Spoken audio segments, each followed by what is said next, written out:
আজকের কাহিনীটি প্রথমে আপনাদের কাছে হাস্যকর মনে হতে পারে, কিন্তু শিক্ষণীয় অনেক কিছু আছে।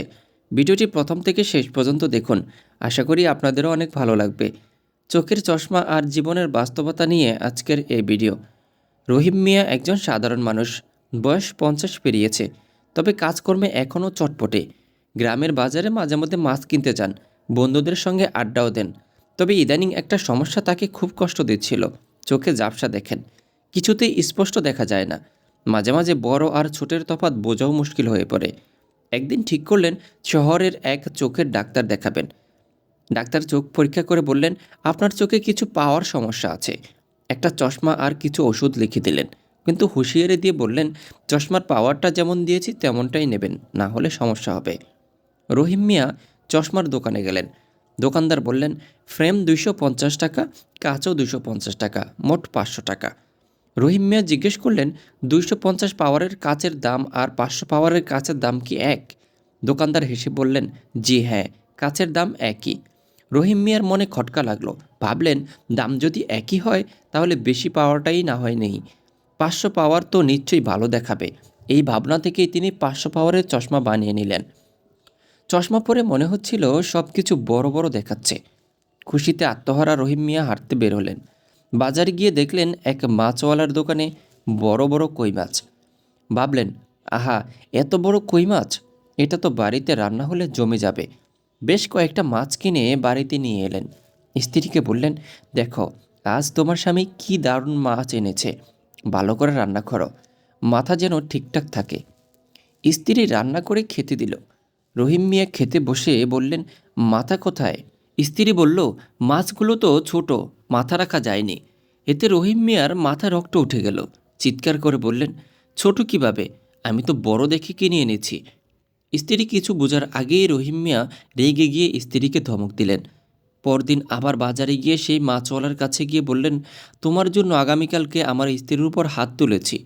মাছওয়ালা অবাক হয়ে বললেন, কেন? রহিম মিয়া বললেন, আমি তো বড় কই মাছ কিনেছি তোমার কাছ থেকে, অথচ বাড়ি গিয়ে দেখি খুবই ছোট। মাছওয়ালা বলল, হুজুর, আমার দোকানে ছোট কই মাছই বিক্রি হয়, বড় কিছু ছিল না। রহিম মিয়া বললেন, না না, আমি চশমা পরে বড়ই দেখেছি। মাছওয়ালা এবার বলল, তাহলে আপনার চশমায় সমস্যা আছে। রহিম মিয়া গর্ব করে বলল, সমস্যা হবে কেন? আমি তো 500 পাওয়ারের চশমা কিনেছি। ঘটনা এখানেই শেষ নয়। একদিন স্ত্রীকে বাবার বাড়ি পাঠাতে নিয়ে যাচ্ছিলেন। হাঁটার সময় এক পুরনো বন্ধুর সাথে দেখা হয়ে গেল। বন্ধু ডেকে কুশলাদি জিজ্ঞেস করল। রহিম বললেন, তুই একটু দাঁড়া, ওকে একটু এগিয়ে দিচ্ছি। স্ত্রীকে বললেন, তুমি এগিয়ে যাও, আমি আসছি। বন্ধুর সাথে গল্পে এতটাই মশগুল হয়ে গেল যে স্ত্রী অনেক দূর এগিয়ে গেছে। সন্ধ্যা নেমে এলো। চারপাশে অন্ধকার। পথিমধ্যে একটি খাল ছিল। রহিম মিয়া দেখলেন চশমায় খালটা যেমন ছোট ডোবার মতো দেখাচ্ছে। ভাবলেন, লাফ দিলেই পার হয়ে যাবেন। চিন্তা শেষ হতে না হতেই দিলেন লাফ, কিন্তু অমনি সোজা গিয়ে পড়লেন গভীর খালে। পানির স্রোত ছিল প্রবল। তিনি তো সাঁতার জানেন না। গভীর পানিতে হাবুডুবু খেতে খেতে যখন কোনো রকমে কুল পেয়ে উঠলেন, তখন তার শারীরিক অবস্থা খুবই খারাপ। বাড়ি ফিরে স্ত্রী অবাক হয়ে বলল, তোমার এই অবস্থা কিভাবে হলো? রহিম মিয়া মাথা নিচু করে বললেন, চোখে ছোট একটা খাল মনে হচ্ছিল, তাই লাফ দিলাম, কিন্তু খাল গভীর ছিল। স্ত্রী বলল, চলো ডাক্তারের কাছে যাই। যে পাওয়ার তোমাকে চশমা দেওয়া হয়েছিল সেটা বোধহয় তুমি ভুলে অন্যটা নিয়েছ। পরদিন ডাক্তার দেখেই চোখে হাত দিয়ে বললেন, আমি তো আপনাকে 250 পাওয়ারের চশমা কিনতে বলেছিলাম, আপনি কেন 500 পাওয়ারের নিয়েছেন? রহিম বললেন, ভেবেছিলাম বেশি ভালো হবে। ডাক্তার বললেন, দেখুন, রোগ আর চিকিৎসা দুটো আলাদা। যে রোগ যেমন তার চিকিৎসাও তেমন। নিজের ইচ্ছামতো করলে শুধু আপনারই ক্ষতি হবে।